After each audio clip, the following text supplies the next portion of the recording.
guys, Aldershot here, and today we're going to do an impression video on Ku Shroud of the Morrigan, which is released on Steam at the price of $5. So what is Ku? Well, it's described on the Steam page as a Celtic punk action adventurer. Alright, so what it really is one of those isometric top-down action adventurer games that you'll see, such as Bastion, for example. And it has a lot of steampunk themes thrown in, as well as Celtic themes kind of in the mix. Alright, we're going to actually jump into a game so we can kind of talk about the gameplay and all that kind of stuff. We're going to skip through the tutorials through playing a game that we already got started.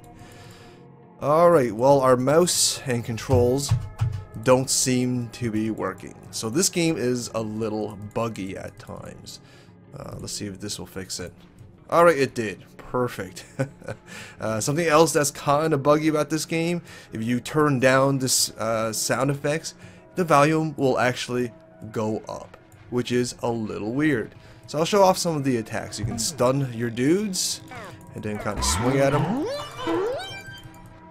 With your mouse is completely mouse driven, something you should keep in mind. I believe that's the case because this was originally an Android release. So we're going to stun this guy and attack this guy. Now you haven't noticed already, this game has some of the most annoying sound feedbacks for when you hit a mob, or at least when you combo a mob. That little, I don't know what you would call it, a dwang. That sound is obnoxious. It's definitely one of the worst elements of this game, without any doubt. Alright, as you can see, the visuals is very kind of like a 2D hand-drawn kind of game. The animation is okay, it's not terrible. It has this kind of paper puppet kind of styling to it. Some people don't like it a whole bunch. I don't mind it personally. However, some of the art assets is actually pretty good looking for the most part, though a little inconsistent. Alright, and in fact, inconsistent is going to be a general theme of this game. First of all, as you can tell already, some of the sound assets aren't the greatest, but some of it actually ain't that bad. Some of the music is actually pretty decent, but then again, some of it's not so good either. The controls is basically, again, with all your, it's just with left click and right click essentially. You just click on a mob and you'll kind of rush towards them. You can kind of right click and kind of dodge away. Alright, so we'll take care of these mobs here. Let's not to get hurt too bad.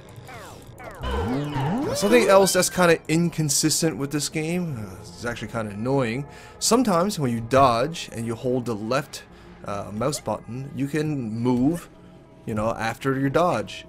But sometimes you can't. You just have to stop and you have to click the left mouse button again in order to continue moving, which is weird and kind of buggy. Alright. So the controls are a little inconsistent as well, and even though I like the stylization of this game, I do like the general feel that these the developers are going for, there are, again, inconsistencies with the graphical aspects. Alright, so, you know, it got a nice hand-drawn kind of aesthetic to it. It got some pretty decent details. I like the color palette. However, whoever decided to crop the drawings did kind of a bad job. I mean, look at this rock here. Alright, you'll see, I'm not sure if you can see through this video because YouTube tend to destroy video quality sometimes, but you'll see a white kind of outline around this rock, and this is kind of consistent throughout a lot of the sprites. And that just shows poor cropping when implementing these art assets into the game. So even though it is beautifully stylized, whoever did the technical aspects of the game, such as cropping, didn't do such a great job. However, these mobs don't have that problem. These drawings that was put together to make these mobs are quite nice. There's no white border around it, and same with your characters. It's really around a lot of the environmental assets. Alright. So again, just like the sound design and just like the control design of this game, the RSS is a little bit inconsistent. Alright. Now the controls is simple enough to understand that any beginner can grasp how to play this game quite quickly. But however, it is plagued with bugs and inconsistencies as well. Alright, as mentioned before, sometimes after a dodge, you'll just completely stop. And you have to press the button again in order to continue moving. Whereas sometimes you can just hold a button and you can continue moving without an issue. So that's a little bit odd. Alright, so something that's kind of cool about this combat system, you can actually stun them and you can actually rush towards them if you're from a distance. Let's see if we can get some distance. So yeah, you can kind of rush towards them. So that's kind of cool. Something else about the game as well.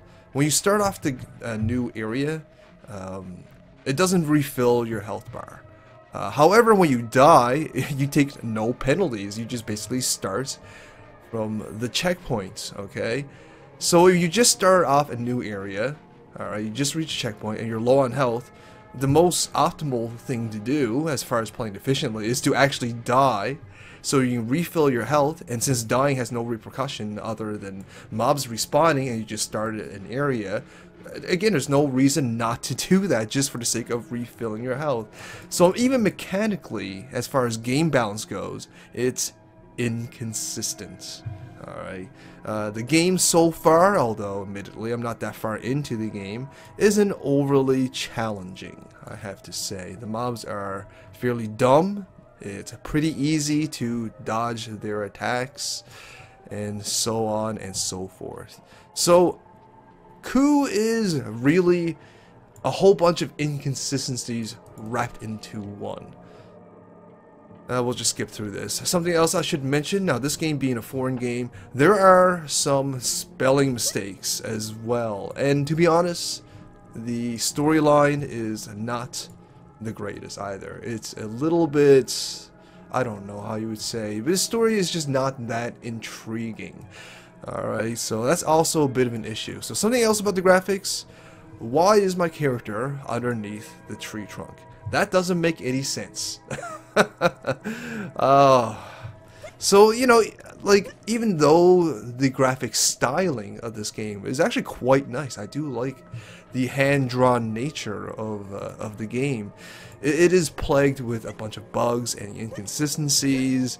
It could use a lot of polish, and I think if this game was spent in the oven, so to speak, just a little bit longer, it could actually have a lot of potential. But unfortunately, that was not the case. Something else to make a note about this game, this was originally released on Android on Google Play for, I believe, $2.99, so $3. And usually when a Steam game is released for $5, I can forgive a lot of its issues and the such, since it is fairly cheaply, or priced fairly cheaply. But knowing that this game is actually $2 more expensive on Steam than on Google Play, and considering that it doesn't look like they've really improved this game that much from its original Google Play platform, I'm not sure what to say about the game. I mean, for $5 it's still a cheap game, and there is some potential for enjoyment for the game, but because it's plagued with bugs and inconsistencies and just odd design choices, and knowing that it is cheaper on Google Play than, say, on Steam, which we're mostly covering, that is something to factor in and something to consider as well. So there you go, that's Ku, guys. It's kind of an oddball. I don't know if I can recommend it, to be completely honest. Again, it's It has a lot of different issues. Graphically, the sound assets aren't the greatest. Again, that combo sound that you hear is quite obnoxious. The storyline is relatively boring, to be completely honest. I'm not a big fan of some of the characters involved in the story either. I don't find it overly compelling. So there you go, guys. Ku. Not the Bastion clone that you're looking for, but yeah, it's interesting. That's all I can say. Alright, don't know if I can recommend it. It's full of inconsistencies, full of bugs and issues. So there you go, guys. Hope you guys enjoyed. If you did, or found this informative in any way, please send me some love, like, share, fave, and comments. But most importantly, please subscribe and help me grow. Thanks for watching, guys. All the shout out.